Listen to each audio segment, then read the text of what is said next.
ଆଜି ରାଜଧାନୀ କଲେଜରେ ମୋର କ'ଣ କାମ ପଡ଼ିଲା ଟିକେ ଆଗକୁ ଚାଲନ୍ତୁ ଜାଣିବେ।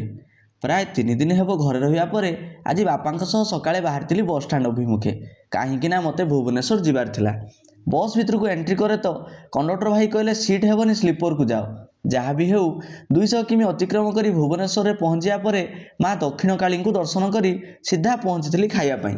ଭାଇଙ୍କର ହାତ ପରସା ଖାଦ୍ୟକୁ ପେଟେ ଖାଇବା ପରେ ଏଣ୍ଟ୍ରି କରିଥିଲି କଲେଜ ଭିତରକୁ। ଇଗ୍ନୋରେ କରୁଥିବା MSCର ଏକ୍ଜାମ ସେଣ୍ଟର ଏବେ ମୋର ରାଜଧାନୀ କଲେଜରେ। ନୋଟ୍କୁ ଟିକେ ପଢ଼ିବା ପରେ ଚାଲିଥିଲି ଏକ୍ଜାମ ଦେବାକୁ, ସେ ପୁଣି ଗ୍ୟାଲେରୀ 8ରେ। ଯେମିତି ଏକ୍ଜାମ ସରିଛି ସିଧା ଚାଲିଲି ବସ୍ଷ୍ଟାଣ୍ଡକୁ। କରଞ୍ଜିଆ ଯିବା ପାଇଁ ବସ୍ ରହଣି ସ୍ଥାନ ଦେଖେ ତ ନମ୍ବର ଥିଲା 36 ଓ 37, କିନ୍ତୁ ବସ୍ ସେଠି ନାହିଁ। କାହିଁକି ନା ବସ୍ ଅଲରେଡ଼ି ଷ୍ଟାଣ୍ଡରୁ ଛାଡ଼ି ସାରିଥିଲା। ଦୌଡ଼ି ଦୌଡ଼ି ବସ୍ ଧରିଲା ବେଳକୁ ଅଧା ଜୀବନ ପଳେଇଥିଲା।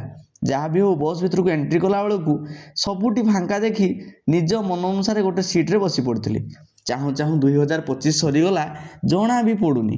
କଟକ ବସ୍ଷ୍ଟାଣ୍ଡରେ ଗାଡ଼ି 10 ମିନିଟ୍ ରଖିବାରୁ କିଛି ଫ୍ରୁଟ୍ସ କିଣିଥିଲି। କଟକରୁ ବସ୍ ସିଧା ଚାଲିଲା ମୋ ଗନ୍ତବ୍ୟସ୍ଥଳ ଅଭିମୁଖେ। ବାଟରେ ମା' ତାରିଣୀଙ୍କୁ ମନ୍ଦିର ବାହାରୁ ମୁଣ୍ଡିଆ ମାରିଥିଲି। ନୂଆବର୍ଷ ପାଇଁ ମନ୍ଦିର ପୁରା ସୁସଜ୍ଜିତ ହୋଇଥାଏ। ଶେଷରେ କରଞ୍ଜିଆରେ ପହଞ୍ଚିଲା ବେଳକୁ ରାତି ପ୍ରାୟ 10ଟା ହୋଇଥାଏ। ସମଲେଶ ସହ ଚାଲିଲି ଖାଇବାକୁ।